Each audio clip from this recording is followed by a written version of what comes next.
Recording in progress.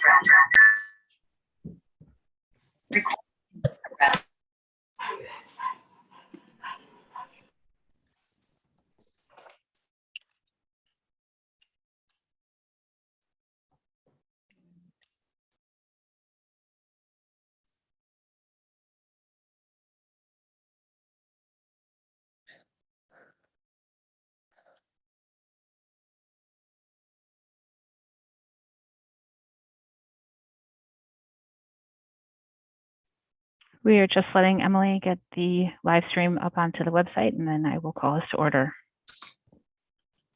We're good. All right. I will call the meeting to order at 7:02. Welcome, everyone. We will move straight on to commendations. Does anybody have any commendations? I believe, John, would you like to kick it off? You've got some?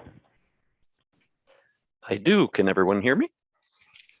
So each year, the State Superintendents Association and the Massachusetts Association of School Superintendents give superintendents an opportunity to honor graduating seniors in the high school class. And tonight I have two Marblehead High School seniors that I will be recognizing with this honor from the State Superintendents Association based on the recommendation of Mr. Bauer, the high school principal. And the first student is Katie Kowalski. Katie is a member of the National Honor Society, the French Honor Society, the Tri-Music Honor Society, vice president of the Interact Club, chairperson of the Student Council, member of the National Green Honor Society, and a service coordinator, a member of the Jewel Tones, and a peer mentor who Mr. Bauer says is incredibly helpful giving tours to incoming freshmen prior to the start of school. So it's my pleasure to recognize Katie tonight, and I'll ask her to unmute herself and maybe say a couple things about her plans for post Marblehead High School. Katie. Hi. For my plans, thank you first of all for considering me for this award, and I'm so grateful to be receiving it. For plans after high school, I plan on attending college. I'm not sure yet where, but for sure going to college. Awesome, Katie. Congratulations. We're happy to recognize you this evening. Thank you. The other student is Nicholas Thibodeau, and he is a member of the National Honor Society, a member of the Spanish Honor Society, a Math Honor Society member. He's a member of the math team, a core peer mentor, who Mr. Bauer notes helped with the organization and implementation of the peer mentor program. He's the varsity sailing team captain, varsity sailing, soccer, and indoor track, and a sailing instructor at the yacht club. So it's our pleasure to recognize Nicholas Thibodeau, and we'll ask him to unmute and talk about future plans after Marblehead High School. Oh, I think you're muted still.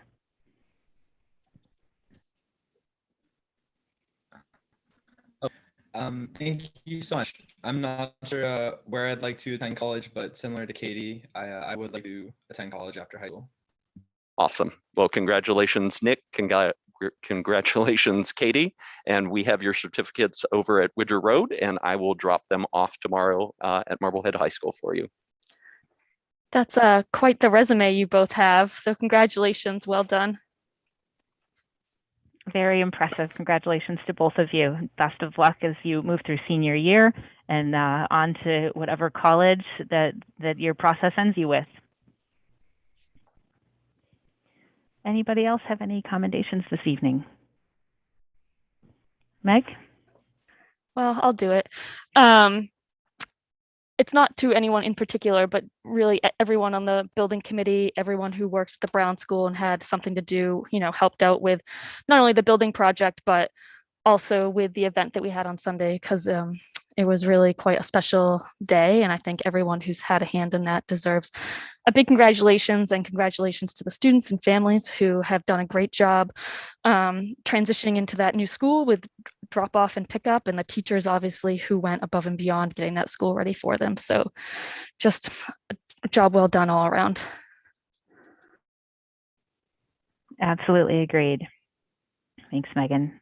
Anybody else this evening? Yeah, I'll just second that. And Abby Lewis and Cindy Schieffer led up the charge for the ribbon cutting event with some help from Gilbane in left field. But yeah, it couldn't have gone off better. It was a beautiful day. It was great going through the school and hearing the students practicing their music and "This Land Is Your Land." And yeah, it just couldn't have been a better event to kick things off. So Absolutely. All right, that will move us on to our student representative, Yasin Cologne. Yasin, welcome tonight.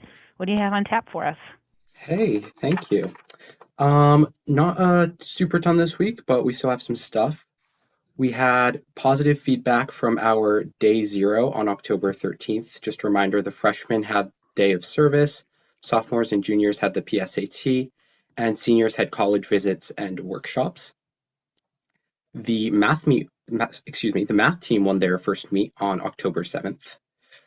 With the Brown School, as I'm sure you all know, the first day for them was October 13th, and they had a ribbon cutting ceremony on the 17th. And the freshmen helped out at the Brown School on the day of service, which is also pretty cool. The PCO had a meeting October 18th. Freshman class officers had their first meeting yesterday after their elections. The first day of pool testing was today for Marblehead High School, so that's pretty exciting as well, just seeing where we're at with COVID and how far we've come. The NGSS, or the National Green School Society, officers led a cleanup with kids at Village School today. That's pretty cool. The senior class picked their powder puff captains, and they're continuing to work on their fall events. All of the classes chose costumes for Halloween, so hopefully we'll see some pretty cool costumes. The junior class clothing and powder puff clothing is coming out next week, and our All Sports Boosters Scholarship Drive is this Sunday from 12 to 3. And as far as sports, girls soccer and field hockey had their seniors nights last night, so congratulations to seniors. Girls soccer won last night, and volleyball also beat Masco last night. Wonderful. Thanks, Yasin. Always a lot going on over there. Can you clue us into what those costumes, it sounds like they're themes that Yes. are per class? I can. So the freshman class is country versus country club. So some will dress up as country and some will dress up as country club. The sophomores are doing 80s neon. So that's pretty interesting. The junior class is doing ancient Greeks. So we're all going to be wearing togas.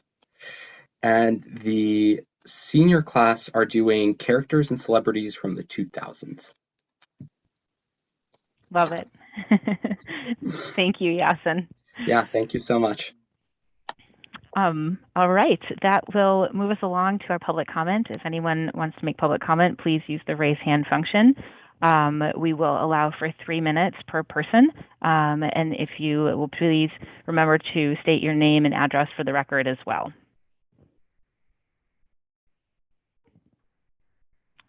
All right, I don't have any hands up. So I will continue to move us through our agenda. Next up are minutes. I know one set was dropped in quite late, so I'm not sure we may need to table the 429. I will just kind of put it out there immediately because we'll probably reference it a few times tonight. Our next meeting is actually going to be next Thursday because the first meeting of November falls on the weekend or the days of the Massachusetts Superintendent and School Committee State Conference. So we're going to move that up. I think next Thursday is the 28th. So there'll be no meeting on the 4th, and there will be a meeting on the 28th of October. So we we can punt the 429 minutes to that. Does anyone feel strongly either way about the 415 minutes? Do you want to punt those two? If there's no objection, I would like to push them both to next week. Sure. I would as well. Okay, that's and fine. I just want to refresh my memory. Our only meeting in November will be the 18th then? That is correct as of right now. Yep. Okay. Unless some other meeting needs to get added for whatever, but I'm going to try really hard for just that 18th.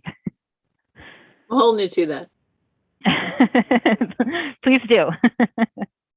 All right, so we will table those and move them to next week. Thanks, everyone. John, that leads us to our superintendent report. I have Dan Bauer up first. Is that how you'd like to start? Can I just really quickly ask, do you mind, is anybody opposed to getting those minutes up in draft version at least? That's fine. And as you always with all of our meetings, they're on the YouTube channel too in Okay. full. All right, perfect, thanks. Yes, the committee had wanted Principal Bauer to come back and give you an update on the day of service, and it was very successful. So I know Dan is eager to tell you about the day zero update. Easy for me to say. Thank you, and I appreciate the opportunity to come back. Before I begin, though, I'm so pleased. Nick and Katie they're just awesome students, awesome everything involved. Everything that you would want in a Marblehead High School student. And they just day in and day out, they lead by example. So it's nice to see them recognized. They're both very humble. So I'm glad they had a chance to come on and talk. So it was nice. Yasin does a great job. I guess now I didn't know Toga Day was coming. So be prepared for that. So we'll make it work. Anyway, yes, day zero was a success. I'm very proud of our staff and I'm very proud of our students because we put the plan together. We knew it would be a little bit messy in some regards, but at the end of the day, the feedback was very positive from our staff. And we did some surveys with our students for all three components, which was a day of service for grade 9, PSAT tests for grade 10 and 11, and the college visit / essay workshop for our grade 12 students. So I'll start with the day of service. We surveyed our teachers, our site managers, as well as our students. The overall, I'll start with our site managers. We had over 13 sites, including our schools, new sites as a police station, fire department, back to Devereaux Beach, and Goldthwaite Reservation. We had Spur in the building working, making dog biscuits for the Northeast Animal Shelter, which was a hit. 100% said they would do the day of service again. All their feedback was our students were outstanding, enthusiastic, and just did a great job. And that was really good to hear as principal. In terms of the engagement, we asked how they felt the students were engaged. And it was a high rate. We did a 1 to 10 scale. So the 100% 8 and above, to me, that's outstanding. In terms, we also asked, was there enough time available? Because we used really 8:15, 8:30 until 11 when they came back for lunch at 11:30. And 75% felt there was enough time for the projects. We surveyed our teachers and they felt the students were engaged. Of 7 to 10, 78% said so, which was good. In terms, one of the pieces that we need to work on for next year, and I think it's just a component not doing it for a couple of years, just working with our sites to balance out to make sure there is enough time, because some of the feedback from some sites is 50-50. Some said too much time, some said not quite enough time. So we'll work with our sites on that for feedback in advance with a little more time. In fact, we probably would connect doing this again next year with our sites in the spring just to work on things for the fall. In terms of the students, I think the biggest piece was 78% felt very strongly about doing the day of service, enthusiastic about it again. So that's very positive feedback. We did not group students according to their preference with sites. We just assign them because of timing, as well as our grade 9 homeroom teachers. So some of the feedback to look for in the future would be, providing opportunities for students to choose the site, at least give them we've done that before. And now with our MyFlex learning that we've developed and utilized for Magic Block, we use that for the day of service. So we feel we could do that more effectively next year and provide more opportunities for students to learn about the sites. And that will only improve the day of service. So overall, I would say a thumbs up by all. And, at the end of the day, very proud of how they worked with our community. The PSATs was a success as well. We had 404 test takers, and we provided a great testing environment for them. What I was encouraged as principal is that test takers who might not ordinarily, for whatever reason, not take the PSAT, took the PSAT. So they were provided with an experience for a standardized high pressure stakes test. But also at the end of the day, only 35 opted out. So it was a very small number. So we surveyed parents, 87.8% said yes, we would prefer to have it on Wednesday during the school. Students, it was 96.3% said they would, yes, prefer to have it on a Wednesday. So to me, the data speaks for itself. We put the Google survey out last week, at the end of last week. So I think that's very, very strong. We have some suggestions for feedback to improve the testing because we would like to do that again next year. And we're looking forward to providing more feedback for our students. They get test booklets, and I think that's an important piece so that they can cross-check the results because they took it in school, and we'll be working with the students when the results come back. The last component was the college visit and college essay. So we allowed students and families to take a college visit. We would excuse the absence and allow participation in extracurriculars, or they can come to the high school and work with their English teachers on their college essays and have a workshop with the Common Application. So we asked the same thing in terms of the visit, and this survey went out late, so we didn't have as much data, but I think the early data shows a very favorable reception for the college visit, with 90% said yes, they would do that again. We asked the parents in terms of the essay, was it time well spent? Not sure or no. 67.9 said yes, time well spent. 21.4 said not sure. So that to me tells maybe the seniors aren't talking to the parents with details about things, and that sometimes happens. So that's a high percent. We asked the students if the college visit was valuable time. 95.7% said yes. And in terms of the essay, 66.7 said yes, it was valuable time. And again, 28.2 said not sure. So to me, that all makes sense. So I would say that was definitely a positive thumbs up. In terms of improvements for next year, if we can continue this. So the essay workshop is something that we discovered that we need to provide options for students in advance so we can group them accordingly. Because we find some students, they haven't started their essay up to just a few revisions and tweaks and everything in between. So we could categorize, and that would really help the students when they come in to pinpoint what the teachers could work with the students. So we know that moving ahead, and we'll advertise that sooner. Also for the college visits, if we're able to do this again next year, we would advertise in the spring that we're doing this for our junior students so families can plan accordingly. That was a nice buffer. And as we know, travel is definitely more confusing and crazy than it was pre-pandemic. But families like to take it in the geographical grouping of schools, and that helps for organization. So having that advance notice will help our families, and that was some great feedback we received. So I would say all three components, I would recommend strongly to do this again. It provided a nice buffer and break if we're looking at SEL for our students, for our staff, and for families.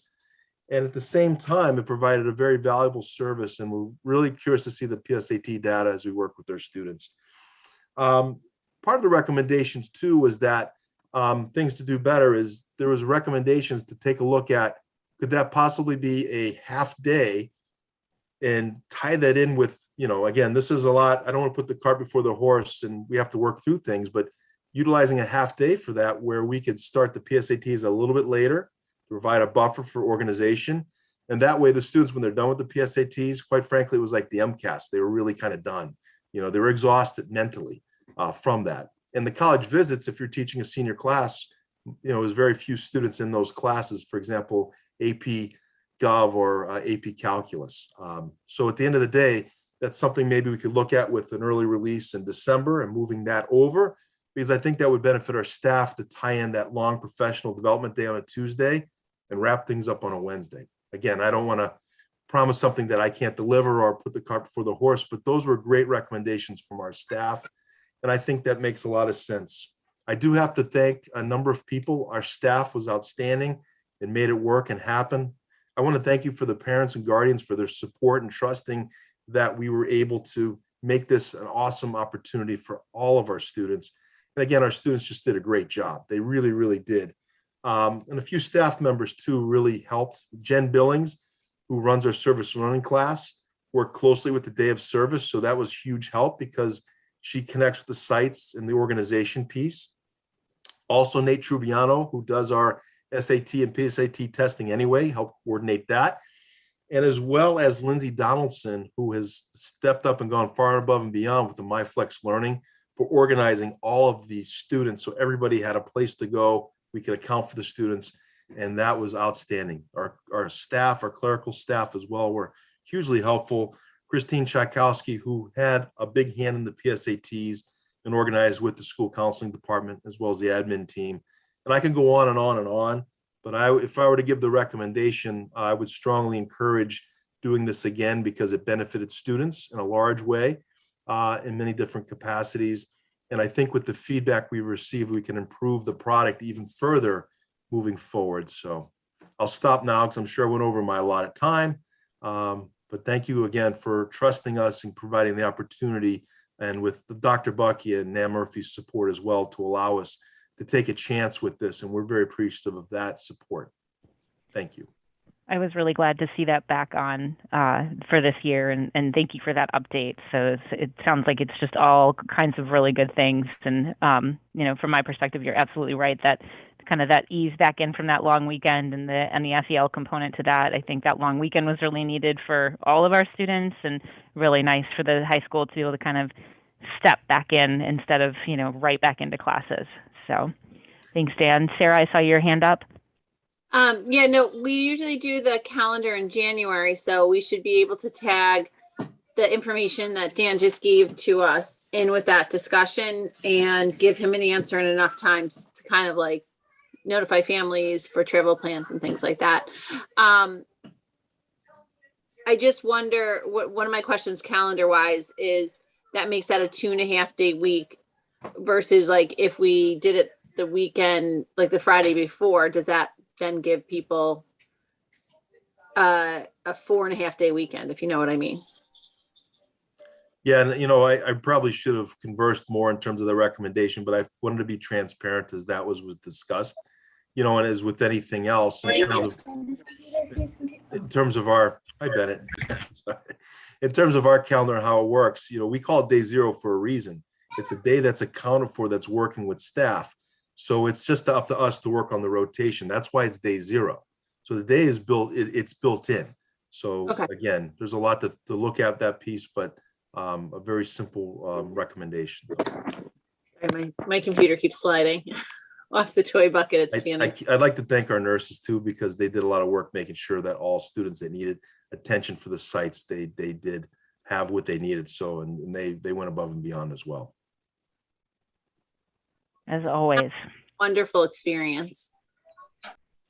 Megan, did you have something? I don't want to be repetitive here, but I feel like there was a lot of moving parts there, Dan. And I think it's great that you were able to accommodate the different needs for your students at different levels. So I 100% support doing this again. The day of service, I think, is so important for our students, and it's really impressive to hear the feedback from the organizations that they worked with in terms of the engagement and enthusiasm. So hats off to our students and to you, Dan, and your staff for pulling off what sounds like a very, very busy day.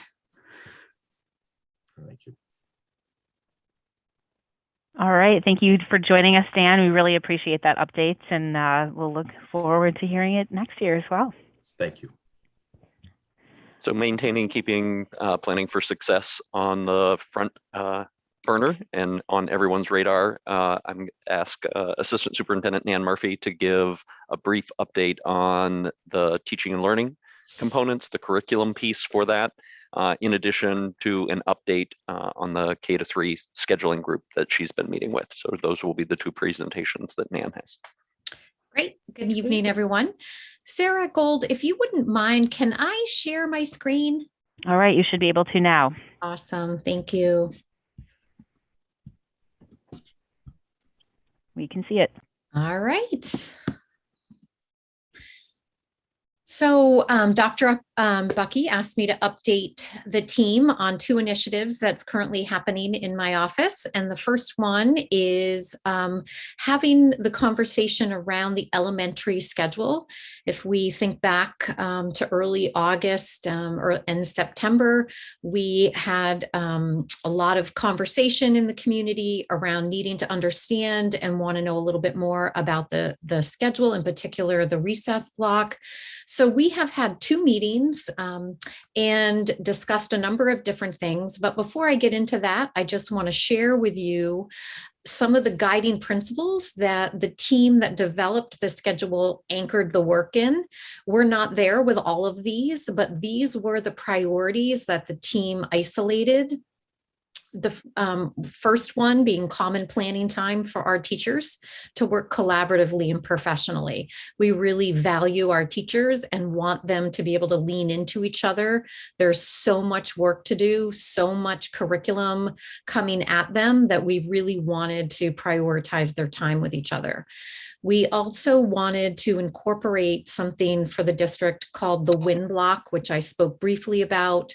WIN stands for what I need. And through this working group in our last meeting in particular, I got the understanding that really the parent community is looking for more information around what is the WIN block, and as well as teachers. And coincidentally, we had our first professional development, which was grounded in that. So we were able to provide professional development around the WIN block and how to use the WIN block for our classroom teachers.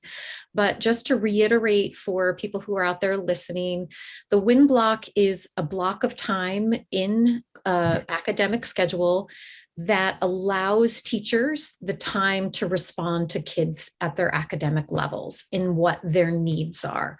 So if you have a student that needs some intervention and some reteaching, you can group them with like students that need the similar skills built and work with them. And during that time, you have planned and organized for other students in your classrooms with other skill levels to be working collaboratively or independently, reinforcing those skills and practicing those skills. We are getting to the point in Marblehead, which is really exciting, by bringing in a new assessment tool. We have the iReady assessment, which has replaced the Ames Web assessment that the district has had previously. This is a much more comprehensive program. It comes with standards-based assessments, so we know how our students are doing K through 12 based on the ELA standards and based on the math standards. And the program then provides the data to teachers by grouping students with like needs. So you can take the assessment, you can see where students are excelling or delayed, and it will group the students based on need. And then it will generate and offer you instructional lessons. So those are lessons that can be used in centers. They can be used independently for kids. They can be used in groups with direct teacher instruction. So we're hoping to really utilize that tool to grow our WIN block and to have it become a much more in what we talk about in data is in real time. So data is only as good as what you do with it. So this WIN block allows us to use the data tool, gather our data, and do something about it right away with kids. So the other priority was teaching with fidelity. So using all of the different components of our programming. And with that is concentrated blocks. So as opposed to having your ELA, you're reading in the morning, you're writing in the afternoon, your interactive read aloud later in the afternoon. We really wanted concentrated blocks for the content areas. We wanted exposure to both the science and social studies standards at every grade level.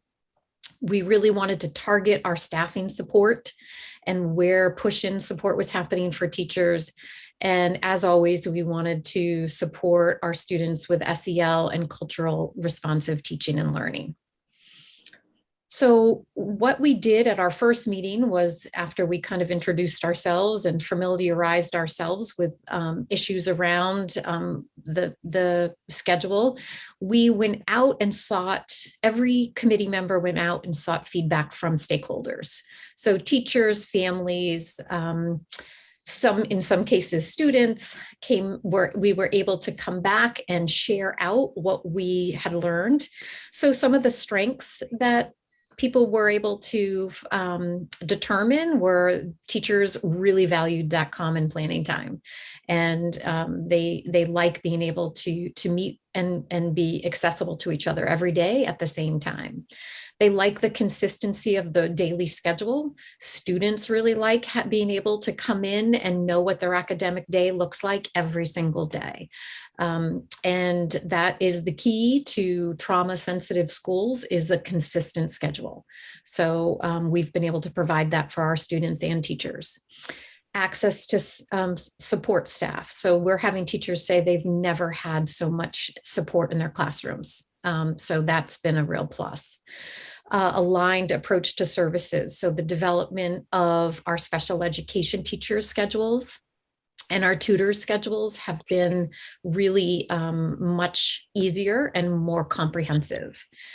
A principal was able to talk about an opportunity to support teachers in being able to go into all 4 classrooms or 5 classrooms and watch an ELA block evolve by going from one room to another, to another, to another, that all the students were having the same conversations, that the teachers were having the same materials in use. And so that was really exciting for the principal to be able to articulate and talk about with a team, having seen the same lesson. The strengths is teachers saw the potential with the WIN block, but they weren't there yet in some cases. And again, that feedback came after the PD, before the PD was provided to them. And then the strength was the 2 recess blocks and the opportunity for unstructured play. So some of the challenges was clarity around how to use the WIN block, which we're getting there. The length of the allied arts block was turning out to be a challenge, that it was 55 minutes long, and that, it's hard to hold attention at that point in one particular room and content for 55 minutes. Limited transition time, and by limited, I mean it's not accounted for in the schedule. So we have classes bumping up against each other. And the health block, we had established the health block as that 5th content area to prioritize SEL. Coming back from a pandemic, we just did not know what to expect. So we felt like it was the responsible thing to do to make sure there was the time and the space for students to build relationships and have some guided, facilitated conversations around social, emotional health and well-being. What we're finding now is, well, I'll get to that in just a minute. So we're finding that the health block, the content that our teachers were using, the Second Steps program, 2 things: teachers love it and want it in their classrooms. And our allied arts teachers were saying the health block at the Glover one day a week, it's not enough time to get to where we want to go with that curriculum. So that was a challenge. Also a challenge finding time for the science and social studies without having to take it from another content area. And then the challenge, kind of connecting to that, is that recess block, the just time. It's a 6-hour day, which is tough. So as a result of our meeting, we came to a couple of recommendations. And I have not shared this with our classroom teachers yet, because the first people that I wanted to share it with were our allied arts team. And I just had a Zoom with them. And I wanted them to have feedback based on our recommendations, so that if they felt like it needed to be further tweaked, they had the opportunity to inform those decisions, because it primarily affects their work. So the recommended changes is we are going to eliminate the health block. And what that means is that at the Glover, Because both principals, both elementary principals were able to articulate that there really does not seem to be this overt need at schools for concentrated SEL that we had anticipated and planned for. So we're going to transition that block back to a rotating allied arts. So on Fridays at the Glover, instead of having art, the students will have an additional allied art that week. And so they'll have two perhaps on one Friday. If you had music on Wednesday and it's your classroom's time for Friday, you'll have music on Friday. That next week, you'll have music on Tuesday. You'll have art on Friday. The next week, you'll have music on Tuesday, library on Friday. So if you're kind of getting the pattern there. At the Brown, that looks different. The Brown has 5 what we call strands. So there are 5 classrooms per grade level. So at the Brown, they are going to actually have, because we have a certified physical education teacher, 2 gym classes a week. And that's we're kind of still tweaking that in terms of when that will start, because that they have 2 gym teachers, 2 PE teachers there. And so those 2 PE teachers will work through that together. But we are looking to begin that change as far as health will be taken off the schedule. At the Glover, we're planning to do that next Friday. And at the Brown, because our Brown additional 5th class teaches it 5 days a week and has a developed content to carry through the first marking period, she'd like the opportunity to be able to continue that. And we want to certainly honor the work she's done in planning that curriculum. So that transition will happen December 6th when the new term begins. And then the other change that's coming as a recommendation is we are looking for an additional block of time so that the district can provide facilitated professional development to teachers once a week. And per contract, we can do that by adding a 6th allied arts block. And so our students in December, most likely we'll start this in December with a new time, because this will take a bit for us to figure out where it fits. There'll be 1 additional block of allied arts for students 1 day a week. So this gets us back to what we heard parents saying, and that they really valued having those 2 allied arts opportunities in a week. And so on 1 day, we'll be back to that schedule. So I'm going to pause there before I go on to planning for success to see if anybody has any questions for me. Emily? Does the allied arts block time change, like the amount of minutes? Thank you, Emily. Yes, it does. Okay. It does. Yep. So that our allied arts blocks will go back to 45 minutes, and that time will be truncated and brought to the allied arts in the morning. We're thinking that additional block will be in the morning.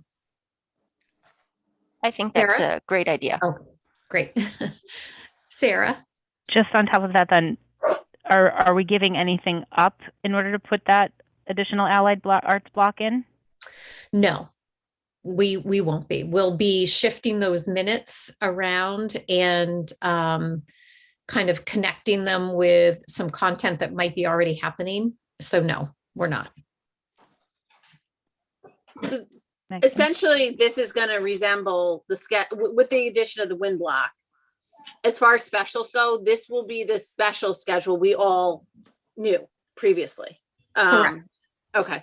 Yep. So I think that simplifies it for parents a little bit that are kind of trying to wrap their head around this, that it just goes back to what it was. And then I would like to, obviously that we're set for this year budget wise, but where we have this beautiful new building, we have Stephen who's put together a team to look at technology, curriculum that can be aligned. We have a space dedicated to this at the new school. I'm confident we could find one at Glover. I really want to make a commitment to adding a STEAM block as a special for every child in our elementary program, that they touch that once a week, that's a special. I know that was talked about at various times in planning over the last few years. I think that would benefit our district, is in line with our initiatives that we wanted to look at with Stephen. And I just want us, as we enter budget season, to have that in the back of our head, that this is something we can and should embrace, and is right in line with a commitment we've made. I appreciate you saying that, Sarah. Dr. Bucky brought that to me, has already discussed that with me, and that's certainly something that we both value and see a need for. Megan? Thanks for the update, Nan. I appreciate it. You talked about the concentrated blocks, especially for ELA and math. Can you just talk about the benefit to students having that concentrated longer block versus kind of splitting it up like you mentioned? Well, the primary focus around there's a lot of benefits, Emily, but the support staff is a huge benefit. Right. So we have our ELA tutors and our math tutors.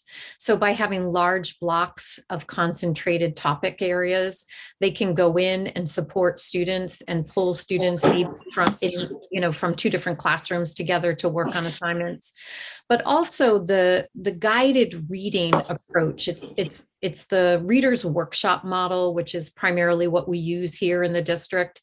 It's so interconnected with the texts. There's a component called the interactive read aloud, where the teacher models a lesson, reads a book out loud with prompts and questioning, kids stop and jot, and then that leads then to a writing activity, which then leads to a turn and talks with two authors talking together, which then leads to book clubs where they go and develop opportunities to read like texts together. So it's an opportunity for the work to evolve and connect and make more sense of how it all works together. So you're reading a text for the purpose of teaching characteristics, because that's what you're going to do in writing. And then yet you're going to connect the phonics to it, because there's the blend that you're working on in the read aloud.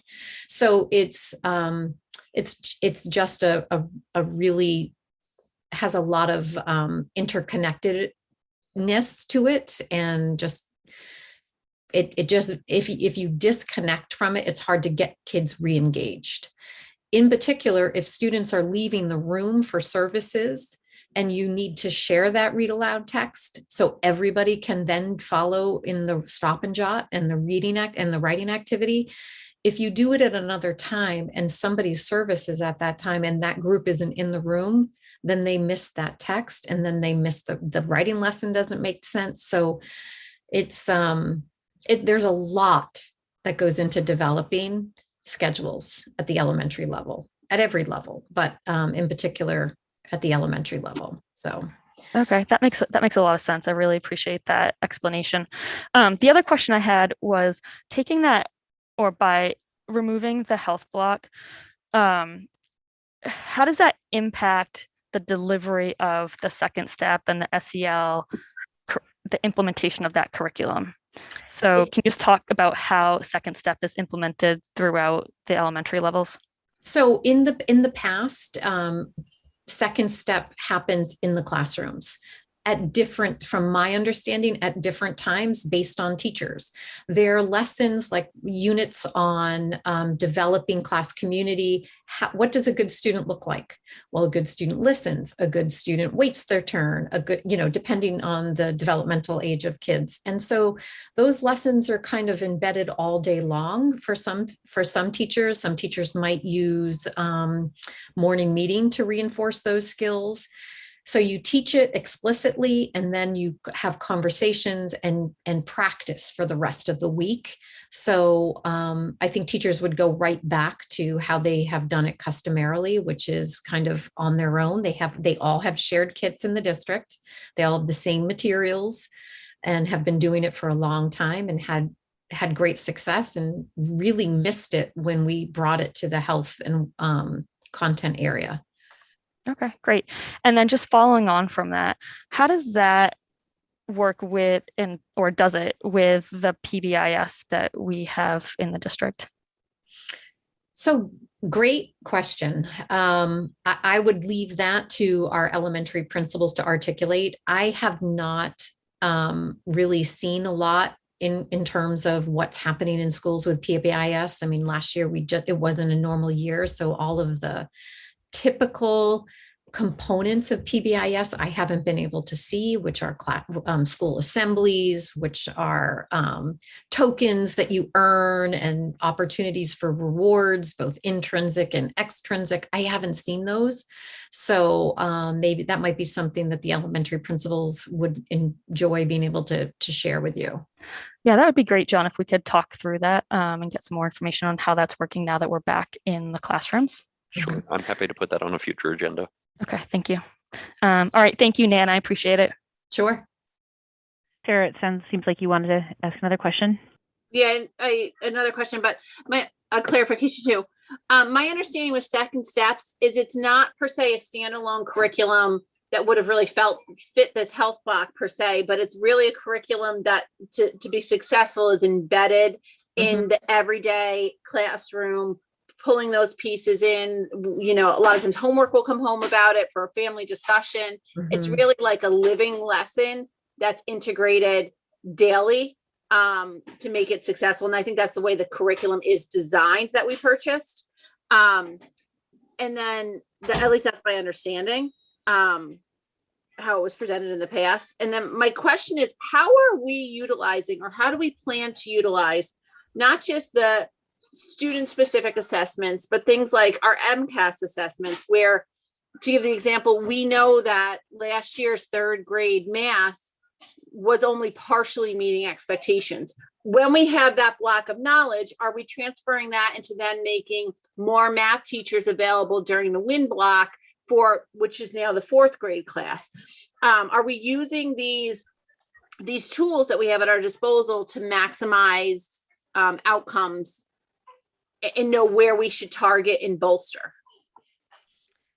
Great question. So first, I just want to hit on the Second Steps piece. The Second Steps kits that we were utilizing were just to get us through the first month, while we worked with allied arts staff to develop what were we going to do during that block. So that was never intended for the entire year or to become the content of that area. We did have a plan to go much deeper with content. But as far as the data and MCAS data, so again, last year was such a different year. This year we have, in November, I'm bringing a data specialist in who works for our assessment tool, and they're going to give leaders, they're coming to leadership, and we're going to go through a data analysis activity at the leadership level. And then leaders will be able to then go into schools using both the current MCAS data available to them and the iReady data available to them. So our fourth grade teachers will have current data on their current students, how they did on third grade MCAS standards, and how they're doing based on iReady data on the fourth grade standards. So we are going to be well positioned for those conversations, Sarah.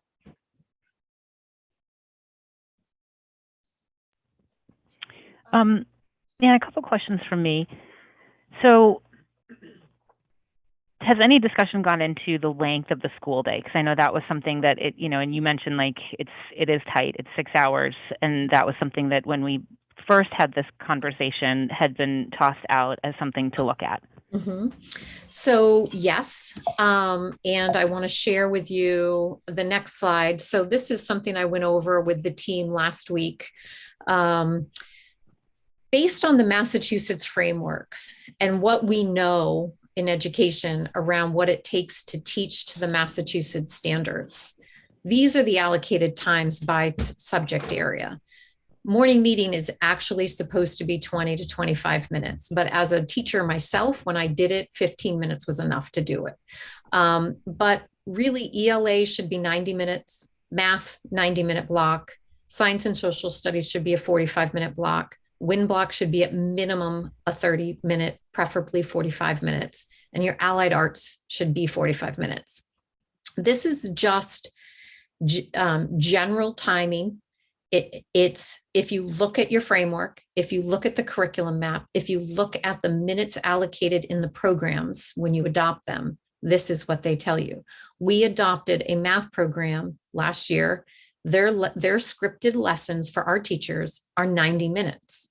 We don't have a 90-minute block right now, but that's what the program has in the material embedded for the instruction is supposed to take 90 minutes.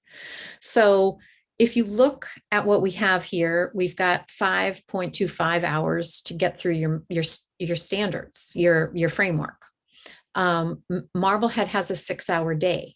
So when you add in lunch and recess and transitions, which are not embedded right now in our current schedule, you know, it's a tight day. So there has been conversation about recommending a longer school day. That's not across every member of our group.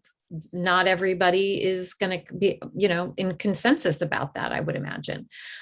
So whether that comes out as a recommendation, I'm not sure. But it's definitely going to be our next conversation is how do we fit it all, right? Yeah, definitely. Good. I'm glad to hear that still is a part of the conversation, because it just seems like it, you know, just as you're laying it out right now, it still has to be. We have a 6.25 hour school day though, don't we? Well, you know, I guess it would depend on if you include, if it goes from the 8:15 or 8 o'clock. I mean, there's the students are marked absent at 8:15. So that's typically when those hours start. And our day goes 30, I think, right? So I've got a few concerns over the health block being eliminated. My first concern is that we don't have a health block anymore, and so we're not. You know, I know that we don't have a curriculum at this point, but that was something that was talked about for the future, and that, you know, I would love to see it not just be health being about, you know, in high school because it's a state mandate, but then also, you know, at the lower grades when it's just puberty as they hit the village school. Because I think there's a lot to be done within that curriculum. I also, so when I know one is starting on 10/27 and then one in December for the Brown, will both schools then sort of, if you were to go to Brown versus if you were to go to Glover, are those kids getting the same education? Experience, maybe is a better word. Yes, they are getting the same experience, but Sarah, we had very transparent conversation about the fact that the Brown is going to have 2 PE classes because there are 2 PE teachers. Whereas at the Glover, they will rotate through and their extra class a week will be rotating. The reality is we have the chemistry in 2 different schools. There's 5 classrooms in one and 4 in the other. So we don't have that additional content teacher that's there all the time. So unless we asked all of our teachers, instead of teaching health, to do an additional PE, even if you're an art teacher or a music teacher or a librarian, it can't be equitable. It's going to be equal in terms of fun and exposure to amazing instruction. It's just not going to be the same content area. And parents at the table did not have a problem with that. We had Glover parents and we had Brown parents and we had Glover teachers and we had Brown teachers, and no one saw a problem with that. That the reality is we just have 2 different schools and we can't make it picture perfect based on what we have in front of us. I guess my only concern with that is that, you know, what happens when our demographic shifts a little bit again, because I think, you know, up to this year, we've had more kids at the Glover and higher ratios there than we have at the other schools. And so, you know, how do we retailor that once that switches again? Mhm. sharing the story of a couple in Sorry, just needed to mute someone. So I think what we have is at least an approach. And I think we would have to tweak it based on the content year to year. But because I don't know if we can what we can anticipate for classes and across the different grade levels. And we may have one grade level that has 5 and another grade level that has 4. So I'm not exactly sure how that'll work, but you know, we'll do our best. Yeah, definitely. And I guess my final concern is that, you know, and I can understand that the lack of a need for like an intense SEL, you know, health block type class, that's thankfully not sort of where we're at and what we're seeing. And I'm not super surprised at that. I do get concerned though that, you know, just to make sure that it isn't kind of, well, we're not seeing this, so, you know, we're sort of back to our normal situation, because I don't think we're back to our normal situation either. I think at all levels, quite frankly, that the socialization for our kids is off, that it's stunted at this point. And so I think, you know, at each level you see that coming out differently in the way that developmentally our children socialize. So I just want to make sure that, you know, whereas we've taken it directly out, that it's still really being sprinkled throughout. And I'm sure it is. I couldn't not say it. It's not only being sprinkled, but it is going to be concentrated in some places in the wind block, because some kids, what they need is more social experiences or more explicit teaching around appropriate behaviors or way to transition in the hallways or executive functioning skills and how to manage yourself when you're, you know, in a loud cafeteria and what your options are. So it's not all academics that's happening during that wind block. We have the whole school on deck to support that instruction. So we still have our allied arts teachers all present during the wind block for that kind of explicit teaching. We have our school guidance counselors available during that wind block for social groups. So that will absolutely be embedded in that block, because we will have students that need that at different times throughout the year. Great. Thanks, Nan. So can I just follow on from that? Nan, thank you for explaining that, because that's been on my mind too, the social learning piece that has been missed over the past 18 months or 2 years. And that, you know, we focus a lot on the academics, which are obviously very important, but the social piece, and then, you know, being able to then access the academics. So I'm glad that you specified on that wind block and to hear that that's happening there too. Thank you. And a lot of the executive functioning has been explicitly taught during the wind block before we get these groups and all of our data sorted. So what does it look like in our classroom when the teacher's working with a small group and you have a question? Where can you go for help? How do you figure that out? I mean, those are all things that need to be explicitly taught for kids to work independently. And so that's what teachers have been using the wind block instruction for. So when the small groups really do start coming together, kids can really do well and together and independently during that time. Great, thanks. One contract question with this. Nan, does this create more equity within the contract of all of our teachers really hitting the same hours across various things? Okay, and we're not outside of scope for contracts or anything, correct? No. Oh no. Nope. Okay. Yep. And then just real quickly, I want to take you through I meant to text Dr. Bucky today. We had such a positive experience today. We had our first meeting for planning for success in building out our strategic objective for teaching and learning. It was so productive and so positive. People were excited about the work. It's a lot of work, but that we're excited about it and really isolating it. So I am John. Dr. Bucky has tasked me with running a working group that's going to be able to develop a plan that can be measured with benchmarks throughout this year to build out one of our strategic initiatives around the objective of fully aligning teaching and learning pre-K to 12 with our multi-tiered systems of support framework to ensure, sorry about that, to ensure all students meet or exceed academic and social emotional learning expectations. So in September was the part of establishing the working group. In our working group, we have building leaders, teachers, representatives from special education and student support.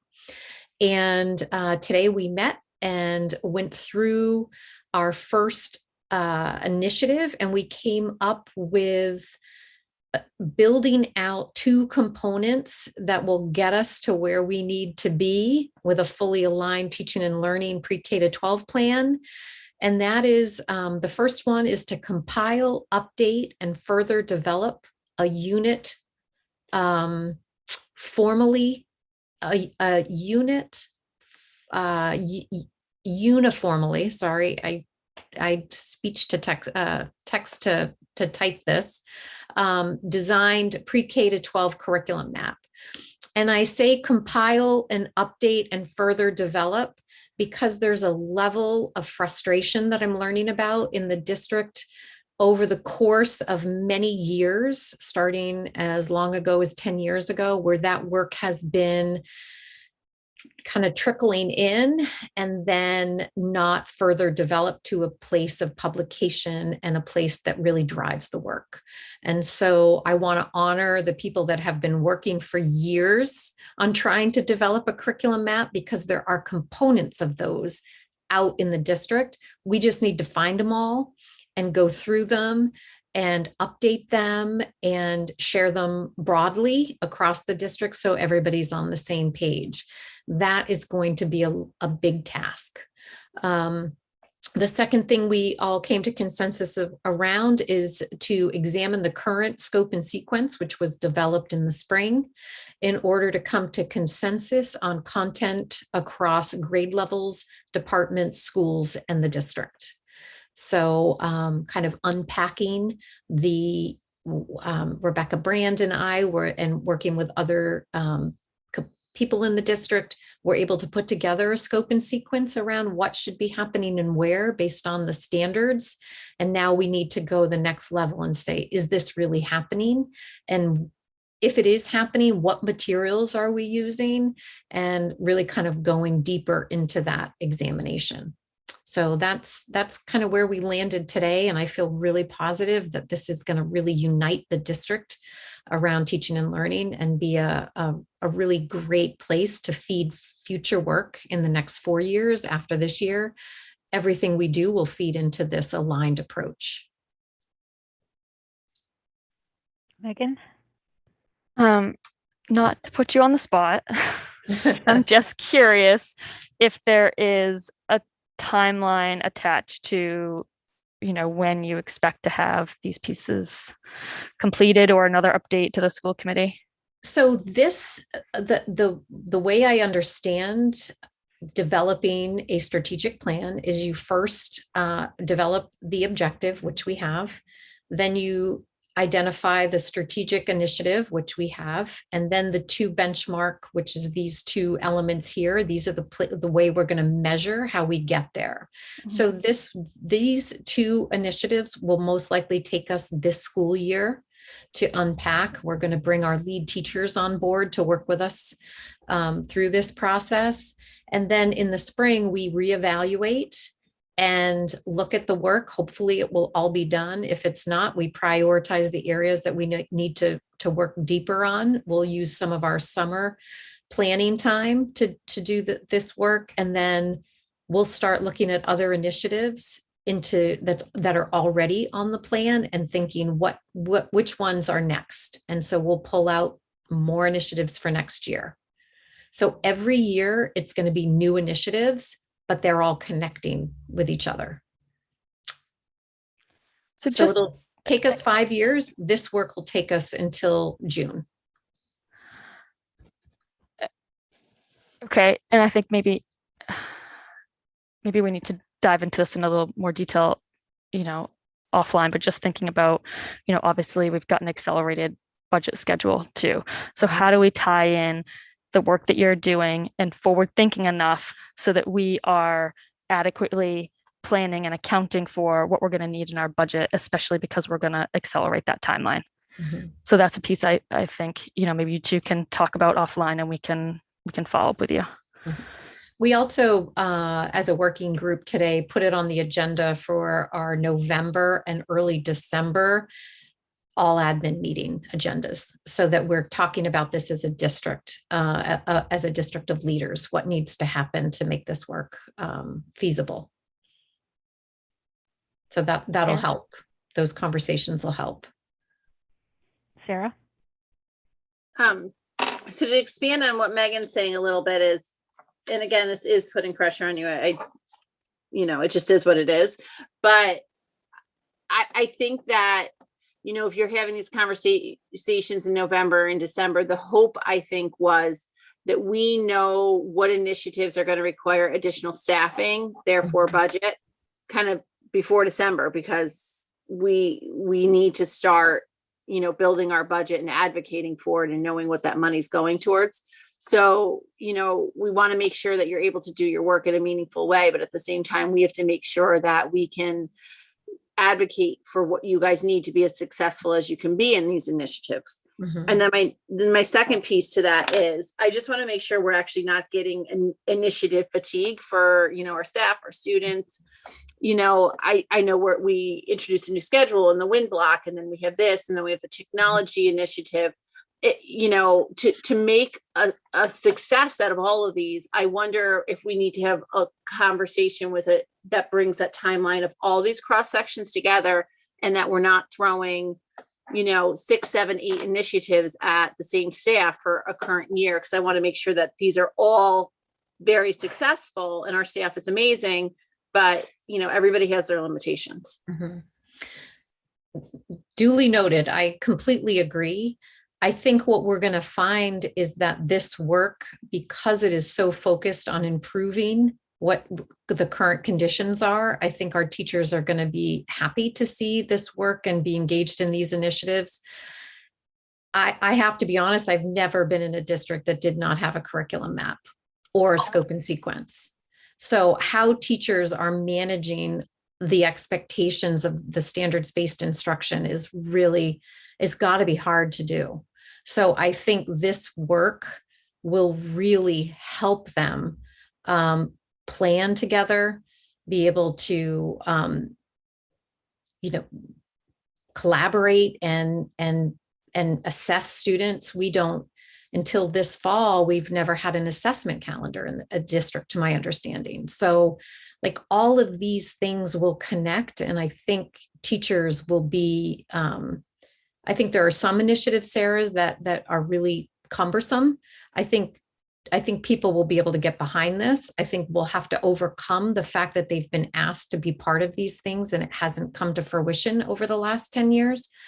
We have to get them to believe that this one really will happen and that this is part of a 5-year plan.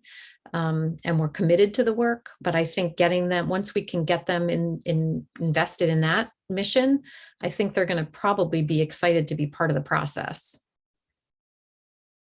I'm hoping. And I think a big part of that is where these I think the stopgap has been in all of these is we develop the initiative and then we need the funding to back it. And I think that's what Megan's wants to make sure we have those numbers in time so that we're giving you the funding so that you can, get across the finish line with this initiative, all these initiatives, and not hit that stopgap that we keep hitting for the last 10 years. Got it. Thank you, Nan. Shall we move on to Dr. Donnelly in the pre-K? I think so. Thank you very much, Nan. This is all very informative. I really appreciate you coming and giving such a thorough presentation and withstanding our questions too. Absolutely. So you had in the Dropbox the memo from Dr. Donnelly about the need to add a pre-K section with a teacher and a paraprofessional. Dr. Donnelly will be here, is here, if you have questions for her on that memo. Dr. Donnelly. Good evening. Yes, so I sent the memo through Dr. Bucky last week. I just wanted to provide tonight, certainly an opportunity for you to ask any questions that you might have, but also just provide a little bit more information regarding the need.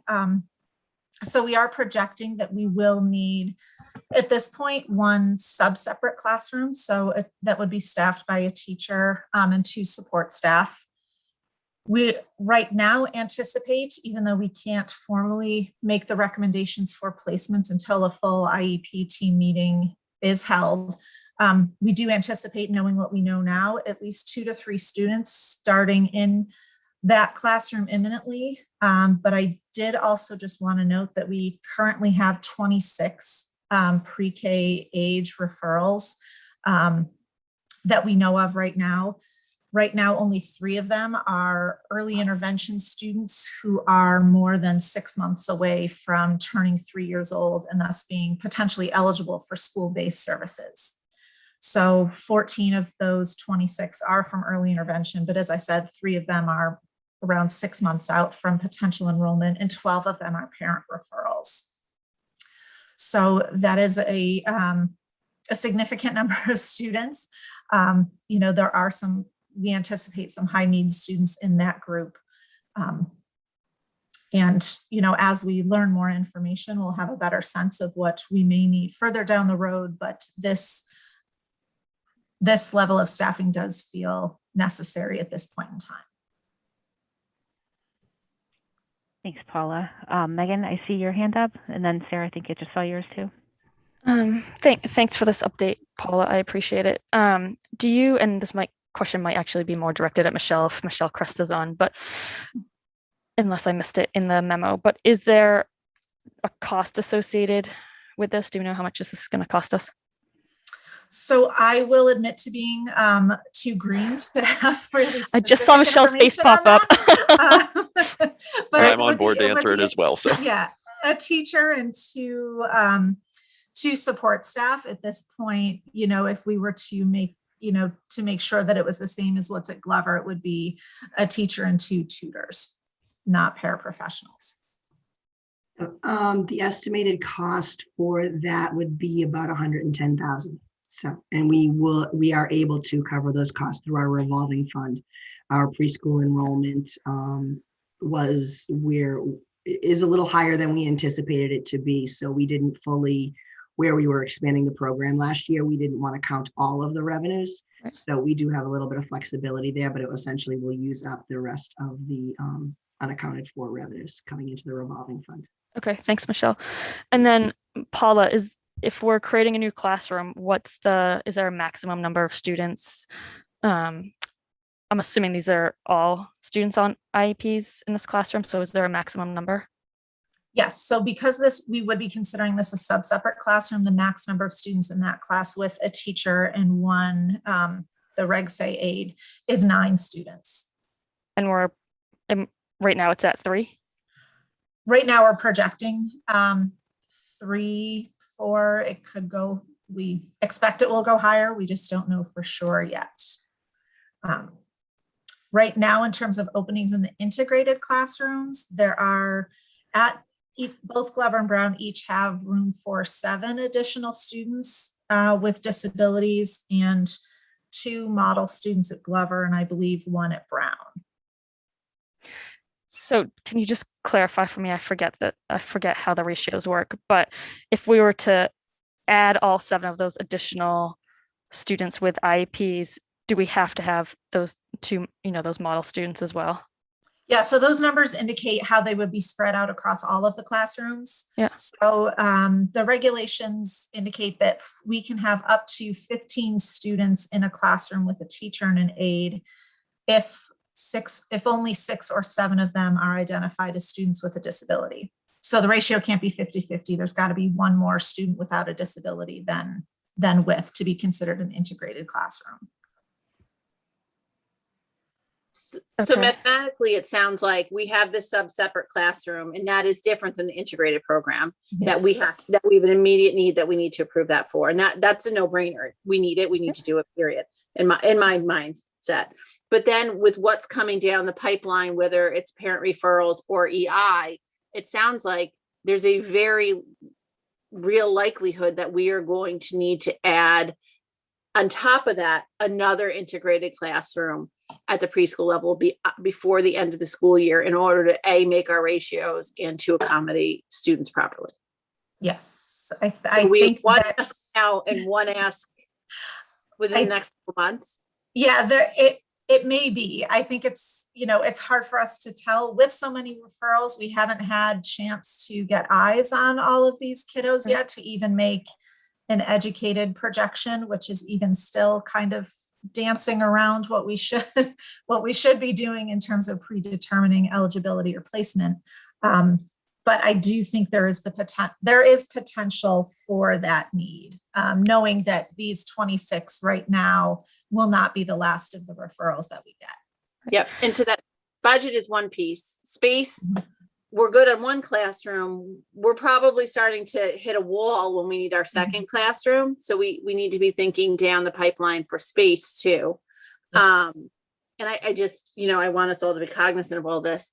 And then, which raises the question, one, we can absorb through the revolving fund. And Michelle, if you want me to hold this until the finance portion, I'm happy to, but it's coming up now. So that's why I'm going there. Hi, you're back.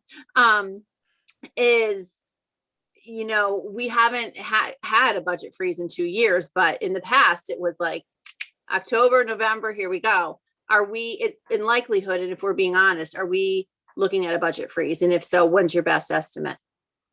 Typically, I was going to say I was every year as a business manager, except for the past 2 years, I think I have had a budget freeze. And I'm not speaking on Marblehead's behalf. I'm talking in my other districts as well. So that's not an unforeseen thing by any means. Typically, it does happen in late December. So if it's coming, I would expect it in late December. We have had some unexpected expenses that we've dealt with so far this year. Nothing that we can't handle at this point. But if we should have any additional surprises, I do expect we would freeze the budget. But at this point, I can't say confidently that we would. I think we're holding our own for the time being, but one little thing can push us, Would this additional classroom hit us at a budget freeze? No, not necessarily. No, not the one tonight, but like if we need this extra one. Oh, if we need an additional one, it would put us in that category where I think we need to start watching things closely. And it would be actually a soft budget freeze. It wouldn't be a hard, absolutely can't spend anything. It would be more discretionary items and things that we don't absolutely need. But I mean, if there's things we need, we don't hesitate in finding a way to get them. So it would be what we call a soft budget freeze.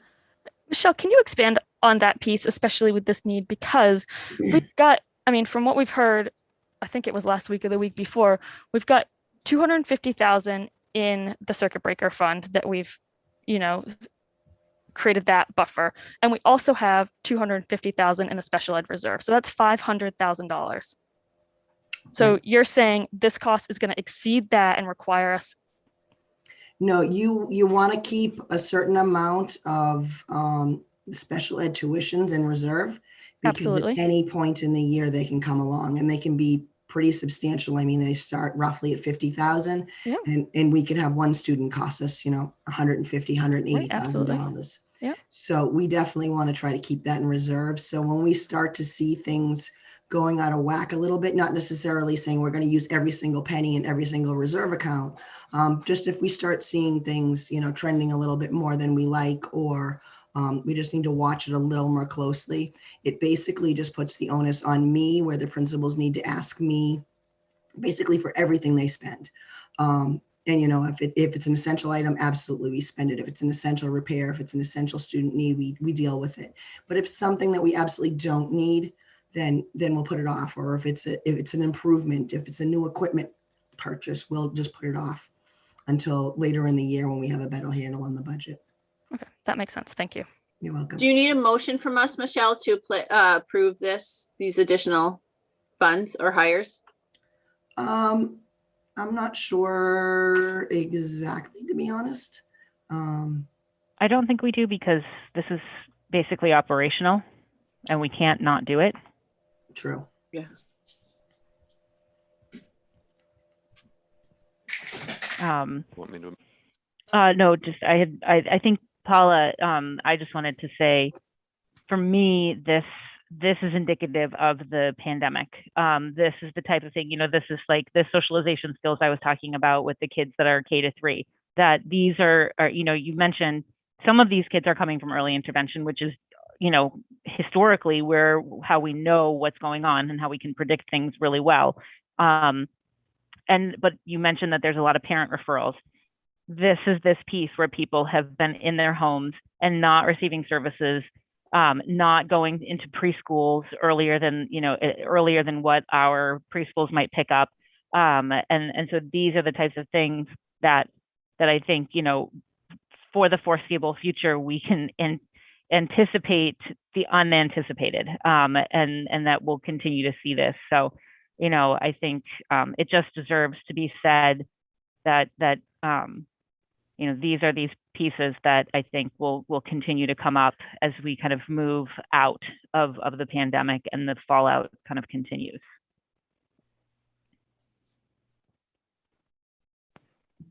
Now, can you get the staff? That is the $1 million question this year. I think that talking with Meredith Wishart and other people in the building, we do feel that there may be two maybe really strong internal candidates that we may not need to use an emergency waiver from DESE for licensure or anything like that. So we may be able to find somebody in-house, and then it may be, having to broaden the search for the support staff. Okay, thanks, Paula. Moving along. Moving along. All right. I am asking the school committee to vote to approve an increase in our daily sub rate. There was a survey that went out around the North Shore superintendents, and we were among the lowest on the North Shore at $80 a day. I'm asking that we move that up to 110, which would make us probably the most competitive in the area. Again, we can't get day subs, and I'm thinking 110. If you have the option of going next door to Swampscott, that's 100, or to another neighboring district that might be 80 or 95, it might make us more attractive. And so I would appreciate your support in increasing the daily sub rate. Great, thank you, We need John. a motion for that? Yeah, I'll just take a motion, then we can comment. Can I get a motion to approve the increase to the substitute teacher pay to $110 per day? So moved. So moved. I'll second. Okay, Sarah, and then Megan's second. Sarah, go ahead. So I think this is going to help, hopefully, quite a bit towards being the employer of choice. One thing I think we need to talk about on one of our future agendas is also bringing up our para rate. That is insanely low. At times, I think it's below actually minimum wage. So here's the issue is we have people that as a para would be qualified as a sub. And if they gave up their job as a para, they'll make more money subbing here. Yep. So for a para who doesn't need benefits, we just suddenly made it better for them almost financially to do this. So my point is, I think we need to look at what are we not able to hire, the paras, the tutors, the subs, and why. And my inclination is probably we're not paying competitively for those areas, particularly the paras and the subs. And we're fixing the subs right now, but I'd like us to fix the paras because we're woefully understaffed with paras. And Michelle can tell you that she's been a kindergarten para. Mm-hmm. And I think what we'd save in keeping her out of that kindergarten para position would probably fund itself right there. But I think we need to put this on a future agenda and really look at what we can afford and what is going to allow us to properly staff our buildings. I agree, Sarah, and that's a conversation that Michelle and I are having, and we are in our paraprofessional pay woefully under, and so stay tuned to a future agenda item. Megan? Megan? One other thing I'd like us to consider, and I know we've got a labor shortage, everywhere, but we have the permanent sub model at vets, and my understanding is that that works well. So if that's an option also, and just another avenue to relieve a need, I would like us to consider that. I don't know what the cost is associated with that, so we'd need more information there. But I think also we've got a model that works in one school, and I would like to see us kind of move to a more consistent model that is more effective. Absolutely. That's another conversation that Michelle and I had this week. Okay. I would fully support that. I think, where we have it, I think we have 2 at vets. If we were to have, they can, the building level principals, I'm sure, have the number in their head that would work. They know what they're calling in every day. But I think at all the schools, we could make use of that and then really be guaranteed to a certain extent. I know at times we have no sub in a classroom and one teacher literally with a foot in each classroom. That's not serving our students or our staff, quite frankly. All right. I'm also all for this. I think I'm glad that we were able to do this before we hit our next budget cycle. So this is, I think, this has been talked about for years at this point, and I'm glad that we're moving forward. Okay, I will take a roll call vote. Emily Barron. Yes. Sarah Gold, yes. Sarah Fox. Yes. David Harris. Yes. Megan Taylor. Yes. All right, that passes 5-0. Thank you. Thank you. John, did you have any other district updates tonight? It's been a long week. One question. Now that the MCAS scores have been reported, I know we can all log on and look, through the state, but where you have the reports at your disposal, can you share with the school committee in an email or whatever at some point in the next week, the district and school level reports for all grade levels? Yes, absolutely. That information is readily available in multiple formats. So if there's a particular format that you want it in, I'm happy to get it for you.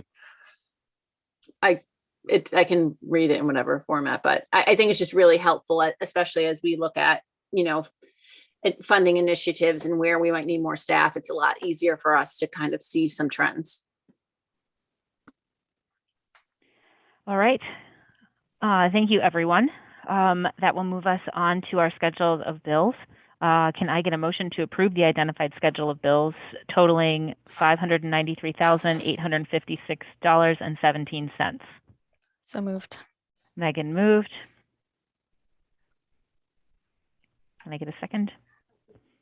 Second. Emily second. Any questions on those tonight? All right, I will roll call vote. Emily Barron. Yes. Sarah Gold, yes. Sarah Fox. Yes. David Harris. Yes. Megan Taylor. Yep. All right, that passes 5-0. Thanks, everyone. Okay, that moves us along to school committee communication items. First up will be our diversity, equity, and inclusion mission statement presentation from the Office of Teaching and Learning. Emily and Nan. Yep, so I'm gonna just update for this evening. So our new diversity, equity, inclusion mission statement was in the Dropbox that everyone got a chance to see. So the mission statement was created for the entire district, and it was researched and written within our, we call ourselves the Equity Network. We researched and wrote it, and we had the help of a consultant. And yesterday, the statement was shared with all district faculty at each school's faculty meeting. So it's been rolled out. And at our next meeting on next Thursday, the committee will come and share the presentation with us that they gave to all the faculty, because it's pretty comprehensive.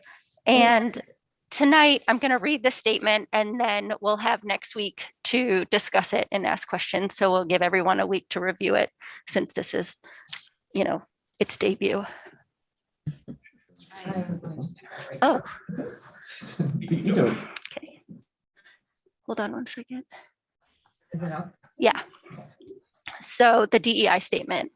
Marblehead Public Schools is committed to sustaining an inclusive environment that fosters belonging and acceptance. We apply an equitable, cultural relevant lens to student social, emotional, physical, and academic development. Marblehead Public Schools sees the power of diversity. We support proactive allies. We respect and affirm the unique identities of all people across disability, ethnicity, gender, identity, expression, language, nationality, sexuality, socioeconomic status, race, and religion. Through holistic practices, we cultivate awareness and agency to grow conscious-minded, empathetic citizens. Marblehead Public Schools is committed to an introspective process. We provide ongoing opportunities for learning, reflection, and sharing with all stakeholders. So there it is. Thank you for your work on this. Did you find that other districts have students and staff in their statement, or is it just pertaining to students? Hold on. Oh, students, emotional. Well, it says culturally relevant Yeah. lens students. I'm wondering if is it customary to focus it only on students, or would there be an opportunity to say students and staff? I think. So I can. Yeah, Nan, I don't. Sure. So I can just share that this DEI statement will sit in the pillar for diversity, equity, and inclusion that we build out as a district team. So not just the network that we have here, but as that work deepens in developing the 5-year plan through the strategic planning process, there'll be another statement that this kind of falls within. And I think that one will include students and staff as well. Okay. I just want to make sure that we're following to the path of students see themselves reflected also in our staff. Mm-hmm. Yep. I might be jumping the gun a bit. First of all, thank you, Nan and Emily, for your work on this. And I think, from a kind of drawing a line in the sand and making sure that we're all in the same terminology and, moving in the same direction. This is, this is great to see. I'm just wondering, so did I understand correctly, next Thursday, in our next Thursday meeting? Oh, yeah. Okay. Yep. All right. So we'll see that. And then we don't need to vote on this or anything, right? It's just more for information and feedback. Yep. Okay. And then what happens after that? And this is where I might be jumping the gun. Where do you take this from there? Nan, can you answer that question? Sure.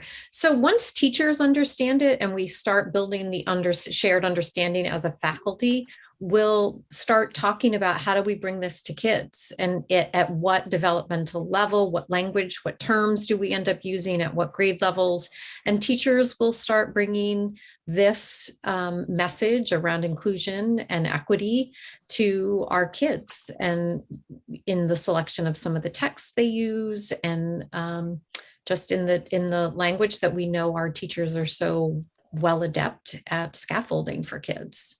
But that's the next step, is kind of informing all community members around the language and then sharing it with our parent partners and our community partners as well.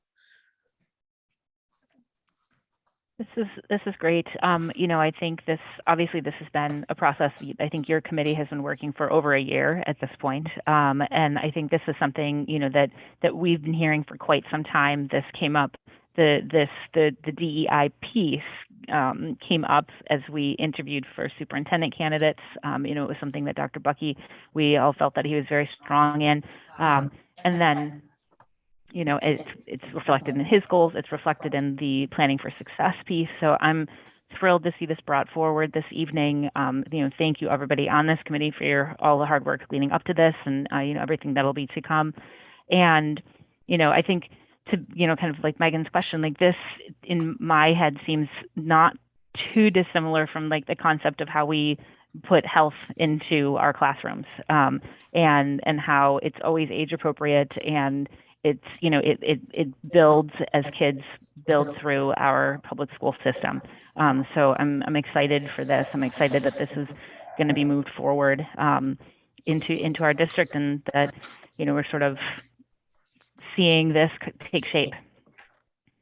Can I just add that this is a really comprehensive work that we've been engaged in, but I want to recognize Lindsay Page, Emily Dean, and Maggie Dobin for their independent work over the course of their careers in Marblehead. They have really been trying to work this concept out into the community, and it's just been very hard to work in silos. And I think now we have a district unified front around what our values are. But it's really it stems from some of the work they've done in the past and their urgency in meeting with me around this and wanting to get this work really unified and aligned, that this came to be. So I just want to recognize the efforts of those three educators because it's been pretty fantastic. Just to kind of elaborate on that, we're so lucky to have them in our district because they have been trying to fight for this for a while, and just to see the enthusiasm and dedication that they've had for this work, it's wonderful. So yeah. Yeah, that's really great. Any other questions? I look forward to the presentation next week. Yeah, absolutely. Wonderful. All right. Thank you, everyone. All right. So I'm just watching our time because we inserted a executive session. I would like to, and you know, in particular that we can punt these things to just a week away. I would like to table the policies. I had them in the Dropbox super late today anyways. And then I would like to table the school committee goals and evaluation discussion until next week. I think none of them is super pressing, and just in the interest of time, that so that we're not going too late with our meeting, I would like to table them. So moved. Absolutely. So does anybody have any new business? Through the chair, I just forgot during commendations to thank the cross-country team for suffering the superintendent today and allowing me to attend their practice and try to, I use that word very liberally, practice and run with them. It was something that I set out last year to do, and finally a year and a half later made good on that. And so they were great sports and really accomplished team. So I appreciated that opportunity today. Were you able to keep up with them? Not a chance.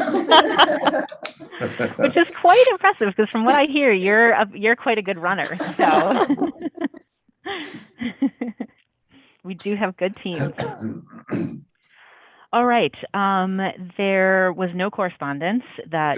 Oh yeah, go ahead. Could I just on new business? Just wanted to a follow on to the Brown School. So the next phase, now that school's open, just briefly, the owner architect contractor team is working on a couple of items. One is work to be completed. So as an example, there's a shed to be completed in the back, and there's a fence along Tower School, which we're meeting with the zoning board on Wednesday, whether it's going to be 6 feet or 8 feet. That was an ask of Tower School.